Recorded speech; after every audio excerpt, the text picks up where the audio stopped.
Docker e Kubernetes. Muita gente no mundo da tecnologia olha para esses dois nomes e pensa que são concorrentes, que é preciso escolher um ou outro. Mas e se a história não for bem essa? E se na verdade eles forem grandes parceiros? É exatamente essa relação que a gente vai desvendar agora. Sabe aquela dúvida clássica que sempre aparece? Afinal, eu devo aprender Docker ou Kubernetes?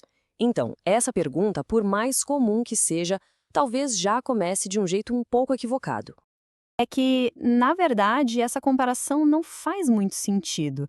É quase como comparar, sei lá, um tijolo com um prédio inteiro. Pois é, eles não são concorrentes, são ferramentas com propósitos bem diferentes, projetadas para trabalhar juntas, sabe? Cada uma resolve um tipo de problema em uma escala totalmente distinta. Ok, para a gente entender de vez essa parceria, vamos voltar um pouquinho. É preciso entender primeiro qual foi o problema fundamental que o Docker nasceu para resolver de uma forma brilhante. Todo mundo que desenvolve software já passou por isso, né? A famosa frase, ué, mas na minha máquina funciona. É aquele pesadelo. O código está ali, rodando perfeito no computador de desenvolvimento, mas quando vai para o ambiente de produção, simplesmente quebra tudo. E por que isso acontece? Por 1000 motivos. Às vezes é uma versão de biblioteca que está diferente, o sistema operacional que não é exatamente o mesmo, ou alguma dependência que ficou para trás. É o puro caos da inconsistência. E a solução do Docker para esse caos foi genial, o conceito de container. A melhor forma de pensar nisso é como uma caixinha mágica, um pacote totalmente isolado que tem dentro dele a aplicação e tudo, absolutamente tudo o que ela precisa para rodar. Com isso, a promessa do Docker é muito poderosa. Empacote uma vez, rode em qualquer lugar. Simples assim. Se o aplicativo dentro do container funciona na máquina de desenvolvimento, ele vai funcionar exatamente da mesma forma na nuvem, no servidor do cliente, onde for. A consistência é garantida. Então, vamos guardar bem isso. O foco principal do Docker é esse, é construir e empacotar aplicações. É criar essa unidade, esse tijolo de software. Certo, agora a gente tem o nosso tijolo funcionando perfeitamente. Mas e quando essa aplicação vira um sucesso absurdo? Gerenciar um container só?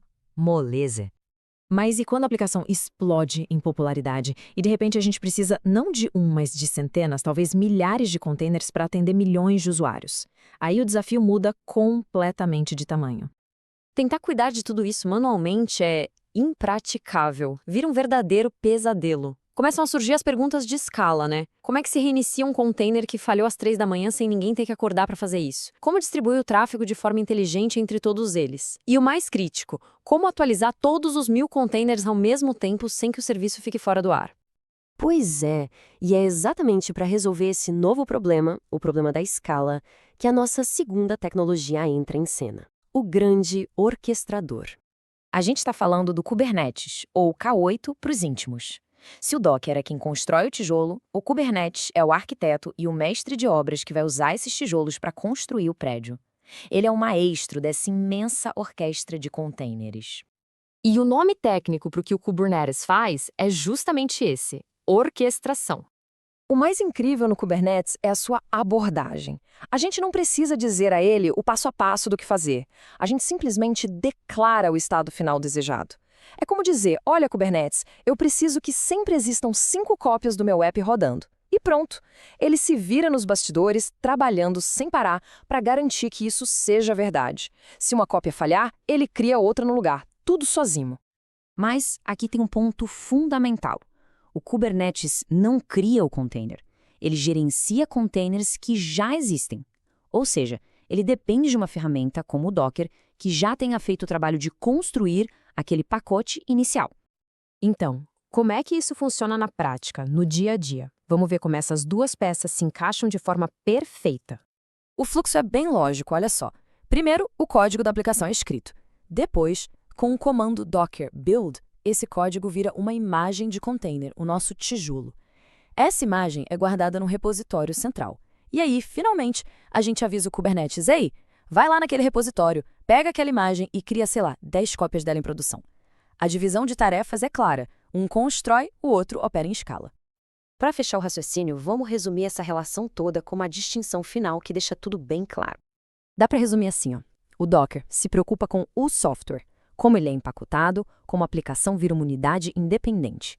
Já o Kubernetes se preocupa com a infraestrutura, como essas unidades todas vão rodar, como vão escalar e se comunicar. Um cuida do o quê, o outro cuida do como e onde.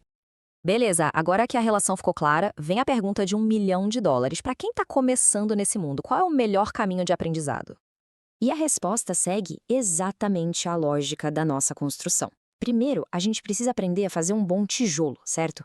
Então, o caminho ideal é dominar o Docker primeiro. Entender de verdade o que é um container, como se constrói uma imagem eficiente. E só depois, com essa base sólida, a gente parte para aprender a construir o arranha-céu com o Kubernetes.